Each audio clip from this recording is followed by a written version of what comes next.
금배지가 뭐길래 지금 이렇게 여러 사람들이 갈등 속에서도 고민을 거듭하는 걸까요? 우선 정봉주 전 의원이죠. 정봉주 전 의원이 민주당의 예비 후보 적격 심사를 받았는데 민주당이 부적격 판정을 내렸죠. 부적격 판정을 내렸고 오늘 굉장히 억울함을 호소했습니다. 기자회견을 했는데 그래서 이게 당의 결정을 어쩔 수 없이 표면적으로는 수용할 수밖에 없는 상황이 됐죠. 네, 그 내용 한번 들어볼까요? 그러면 정봉주 전 의원이 어떤 얘기를 했는지. 정봉주 전 의원이 한 얘기를 들어본 다음에 저희가 이야기를 하는 게 좋을 것 같습니다. 네. 네. 그러나 저는 민주당 후보로서 부적격이라고 합니다. 원통하고 서러워서 피를 토하며 울부짖고 싶은 심정입니다. 저는 또 이렇게 잘려나갑니다. 저는 더 많은 옵션과 더 많은 선택지가 있기 때문에 수용하는 길도 있을 거고요. 불복하는 길도 있을 거고요. 그리고 또 다른 제3의 길도 있을 거고요. 공안위 결정에 승복하시는 건 아닌 거예요? 양날의 칼입니다. 자, 정봉주 전 의원의 얘기를 좀 들어봤는데 사실 지난번에 이낙연 전 총리가 얘기를 했던가요? 저도 국어깨나 했습니다만 이렇게 얘기를 했습니다만 제가 무슨 얘기를 하는지 모르겠어요. 그래서 부적격 판단을 받아서 자기가 총선 출마를 안 하겠다는 겁니까? 아니면 무소속 출마를 아직도 하겠다는 의지가 살아있다는 겁니까?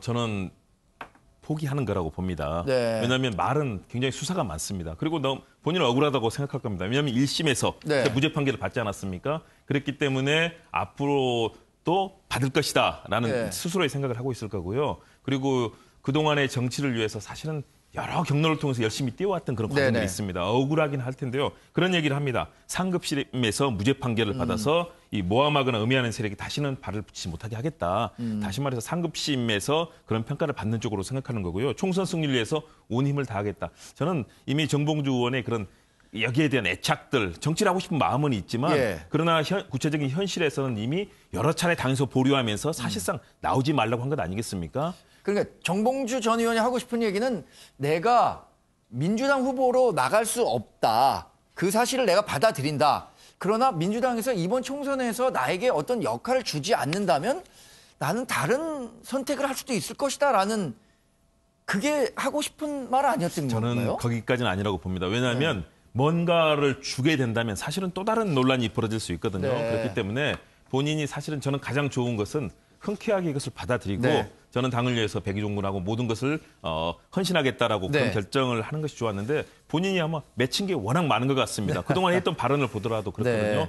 그런 측면에서 기여할 수 있는 방안에 대해서 본인이 적극적으로 생각을 할 텐데요. 그럼에도 불구하고 사실은 이미 판은 다 기울어졌다. 그리고 그전에 이렇게 주장했던 문석기 씨라든가 김의겸 전 대변인 모두 결정하지 않았습니까? 그리고 선당 후사 또 선도 후사가 민주당이 논란이 됐던 사람들에 대한 그 결단은 굉장히 빨리 내리고 그 논란이 됐던 사람들도 스스로 굉장히 정치적 결단을 빨리 내려서 논란을 더 키우지 않은 그런 점에선 잘했던 측면이 있었죠. 그만큼 위기의식이 큰 겁니다. 왜냐하면 보수 진영의 통합의 흐름들이 이어지고 있고요. 이로 인해서 만일의 경우 선거를 친다면 문재인 정부의 향후의 국정 동력이 떨어질 수밖에 없기 때문에 지금 당내외의 그런 긴장감이 굉장히 높아지고 있고 결국은 이해찬 대표의 저는 리더십이 지금 살아있는 과정이 아닌가 판단을 해봅니다. 다른 사람 얘기 하나 해보겠습니다. 태영호 전 북한 영국 공사죠. 우리로 4년 전에 탈북을 해서 이제 귀순을 한 셈인데 지역구 의원에 출마하겠다. 한국당적을 가지고 과거에 조명철 의원이 한국당 전신에서 비례의원 한 적 있습니다만 지역구 의원으로 나오겠다는 파격을 선택한 거에 대해서는 권상희 평론가 어떻게 받아들이셨어요? 일단 상당히 용감한 결정이라고 생각을 합니다.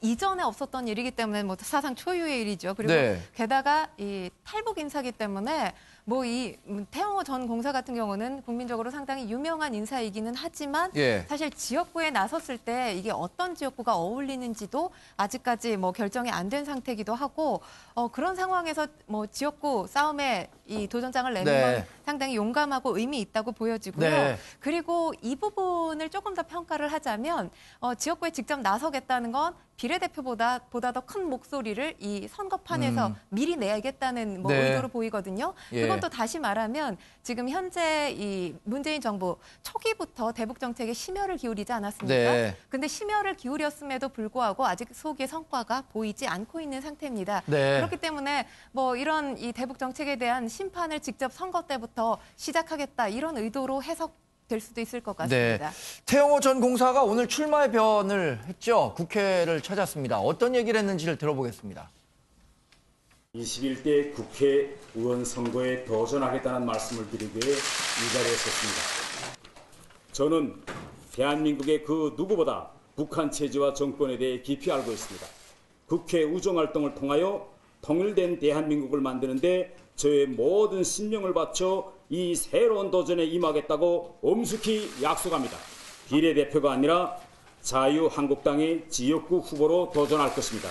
제가 직접 지역구에 나가서 주민들 한 분 한 분 찾아다니면서 만나고 그들과 대화를 하면서 마음의 문을 열고 그렇게 되면 지역구 주민들이 지역구를 출마하겠다고 해서 더 화제가 됐죠. 지역구 출마한다면 이제 선거운동도 해야 되고 우리가 탈북한 사람들 주요 인사에 대해서는 경호를 굉장히 국가가 책임져야 된다고 하는데 어느 지역에 나갈 거라고 보시는지. 일단은 경호 문제 쉽지 않을 겁니다. 네. 왜냐하면 우리나라에 찬반 양론이 많고요. 특히 탈북자에 대해서 뭐 북한에서도 뭐 여러 가지 유해를 가할 그런 걱정도 있지 않습니까? 네. 그렇다면 아무래도 역시 당선이 좀 용이한 곳으로 일단 할 가능성이 크고요. 네. 그렇다면 강남이라든가 또는 탈북자 단체가 많은 양천이라든가 이런 지역들이 있습니다. 네. 그런 지역에 배치할 가능성이 있고요. 거기는 또 자유한국당이라든가 보수 진영의 그동안 지지가 상당하지 않았습니까? 네. 대신에 저는 좀 분명히 이 공천에 있어서는 상당한 어려움이 있을 거라고 봅니다. 네. 그동안에 자문을 한다든가 또는 북한 문제를 가지고 정부의 이런 여러 가지 문제점에 대해서 비판을 하고 또 조언을 하는 역할은 가능한데요. 네. 이렇게 현실 정치인, 사실 지역구 의원, 헌법기관을 한다는 것은 굉장히 많은 정치력, 또 정부 기관과의 만남이라든가 또 지역구 여러 가지 주민들의 만남이 필요한 상황이거든요. 그렇죠. 과연 워낙 파격적인 결정이어서 이게 앞으로 전체 선거 판도에도 어떤 영향을 줄지, 그러니까 문재인 정부가 갖고 있는 대북 정책에 대한 전반적인 평가까지도 가능한 그렇죠. 사안이 될수 그래서 있어서. 그 부분 때문에 이번에 공천을 한다고 봅니다. 네, 네. 문재인 정부의 대북 정책에 대한 여러 가지 평가를 할 텐데요. 네. 대신에 그 과정 중에서 국민적인 동의를 얻어낼 수 있는 그런 메시지 전달력이라든가 또는 정치권이 같이 보여줄 수 있는 여러 가지 평가의 과정 중에서 네. 국민적인 공감대를 과연 얻어낼 수 네. 있는 그런 메시지 전달을 할 수 있을 것인가 여러 가지 걱정은 되는데요. 네. 자유한국당은 이제는 색깔론이라든가 여기까지 아마 연결시킨다면 그것은 바람직하지 않고요. 네. 그러나 정말로 통할 수 있는 그런 대북 정책의 틀들을 만드는 데 있어서 기여를 해준다면 네. 그 나름대로 또 의미는 있을 겁니다. 네. 자, 오늘 정치는 여기까지 듣겠습니다. 고맙습니다, 두 분. 네.